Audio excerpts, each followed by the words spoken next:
తెల్లవారే వెలుగు రేఖలా పచ్చ పచ్చ పచ్చి మట్టి బొమ్మలా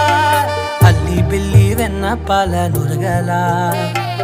అచ్చ తెలుగు ఇంటి పూల కొమ్మలా